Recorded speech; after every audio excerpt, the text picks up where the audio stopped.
Terima kasih Anda masih bersama kami di Kompas Petang. Saudara, seorang anggota Direktorat Lalu Lintas Polda Metro Jaya terluka setelah menjadi korban pengeroyokan massa saat aksi unjuk rasa digelar di depan gedung DPR.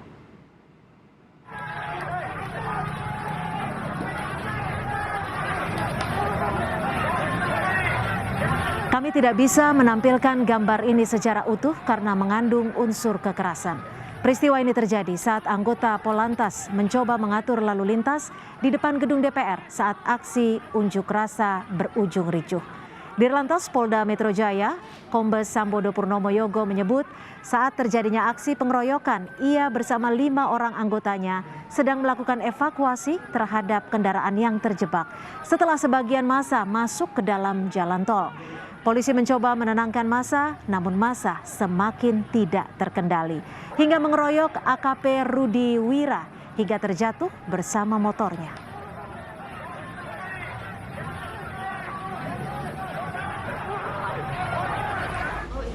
Satu anggota Direktorat Lalu Lintas Polda Metro Jaya, AKP Rudi Wira, menjalani perawatan di Rumah Sakit Polri Kramat Jati karena menjadi korban pengeroyokan pengunjuk rasa di depan gedung DPR kemarin. Dirlantas Polda Metro Jaya, Kombes Sambodo Purnomo Yogo menyebut AKP Rudi Wira mengalami luka serius pada tubuhnya akibat pengeroyokan.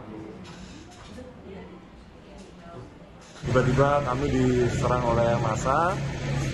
Alhamdulillah kita bisa menyelamatkan diri, namun AKP Rudi Wira saat ini pada saat itu sempat dipukul oleh massa.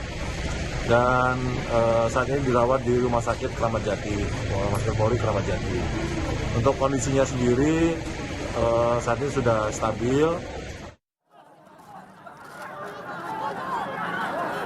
Kapolda Metro Jaya, Irjen Fadil Imran menyebut 6 polisi terluka saat mengevakuasi dosen Universitas Indonesia yang juga pegiat media sosial Ade Armando dari amukan massa.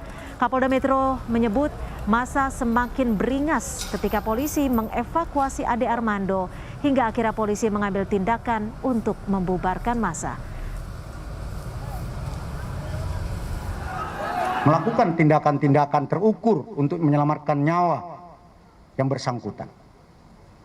Pada saat anggota kami melakukan evakuasi, massa non-mahasiswa bertambah beringas, menyerang anggota, sehingga 6 anggota kami yang melakukan evakuasi.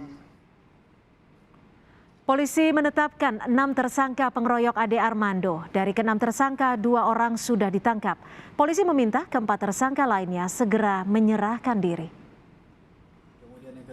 Kemudian kita sudah menetapkan 6 tersangka untuk perkara yang korbannya Ade Armando. Dari 6 tersangka tersebut, kemudian 2 tersangka diantaranya baru saja berhasil diamankan. Yang pertama adalah diamankan di daerah Jonggol, yang kedua diamankan di wilayah Jakarta Selatan. 2 orang tersebut masih terus dimintai keterangannya, sedangkan 4 orang lainnya kami himbau dan kami ekspos, kami rilis sengaja hari ini untuk segera menyerahkan diri.